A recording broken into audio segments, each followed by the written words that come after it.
Hello everybody and welcome back to my channel. Today I'm doing a speed paint drawing on Procreate. Trying out Procreate, I usually do stuff on Ibis Paint, but I have been trying out Procreate recently and I really like it. I'm trying to figure out all of the technical stuff with it, but so far it's been going really well. The character I'm drawing today is a character that I made and that I'm using in a role play.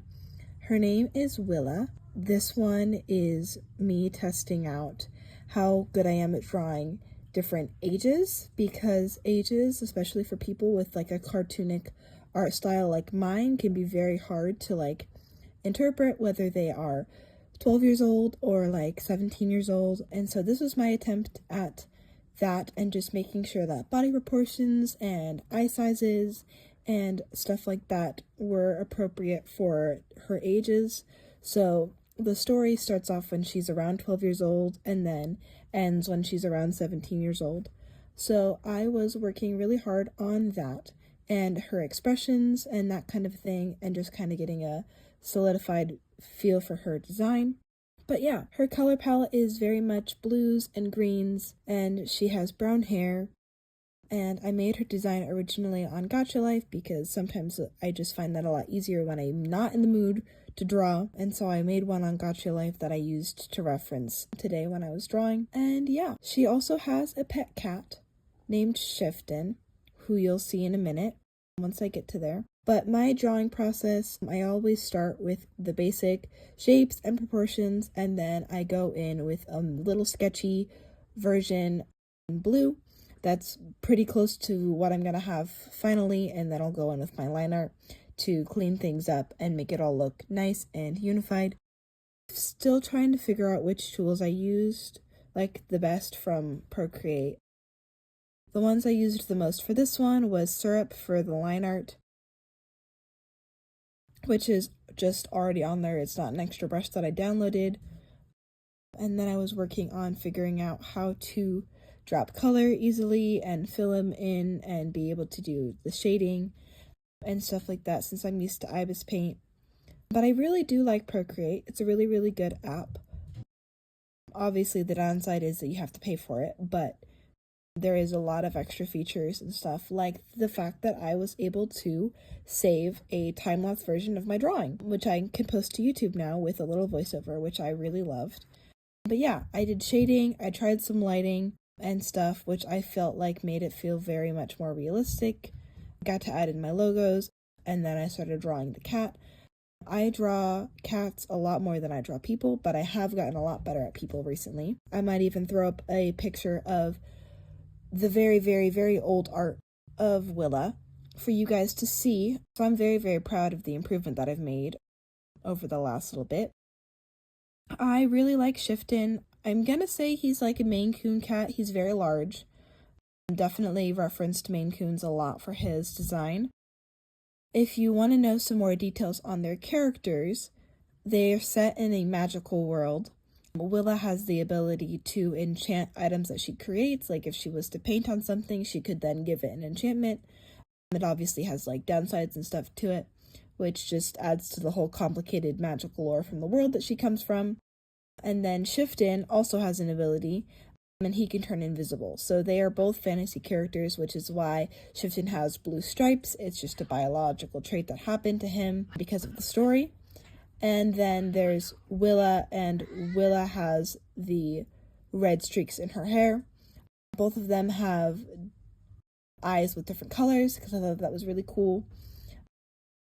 And then once I was done with their basic designs, I went in and added a bunch of things like objects and stuff like that, or parts of scenes from the stories that they're a part of, to get more of a feel for who they are and how they interact and stuff. Kind of just making this giant reference sheet. So we have her backpack and her sleeping bag and a little mouse that Shiften plays with that's made out of metal. And we have a knife that Wylla uses. That's kind of her main weapon when she gets into fights and stuff. She used to be imprisoned, and so there's kind of little parts of that you'll see in the art referenced. you'll see me referencing occasionally one of my other old art pieces, which I might pull up on the screen, which would be cool for you guys to see. But yeah, I'm very, very happy with how this whole thing turned out. I do like Procreate a lot, and I'm really excited to do more speed paints with voiceovers. So if you guys have any questions for me or topics you'd like me to talk about, I'd love to hear them down below. Or if you'd like to know more about Wylla and Shiften and their adventures together, because they do have a lot.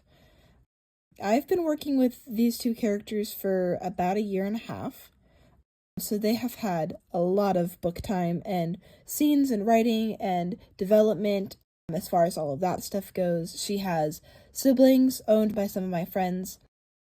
Probably will be doing more art with her in the future because I really like her as a character. She's very kind-hearted and loyal and loves to protect her friends and like tries to do her best in every situation and like sacrifices herself. She cares a lot more about other people, which can both be a good thing and a bad thing. If it came down to like her or her friends, she would sacrifice herself instead.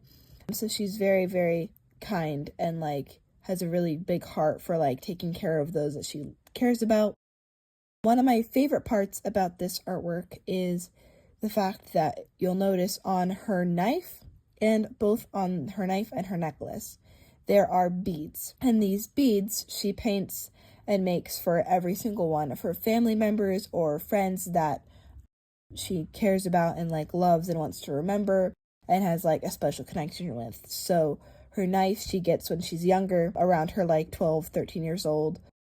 And so the knife only has 4 beads, 1 for her mom and dad, and then 2 for her siblings. And then throughout the story, once she becomes an adult, or like, you know, older teenage years, she ends up having a whole lot more beads because throughout the story, she meets more friends and family members.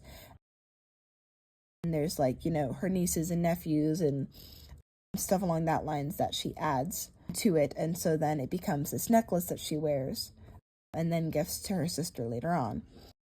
And then she has a sketchbook because she's an artist, so she loves to sketch things, especially like different important moments of her life. And then there's a bowl. She used it to have clean water when they didn't have any clean water to drink. So yeah, that's it. Thank you so much for watching, and I hope you'll come back for another episode soon.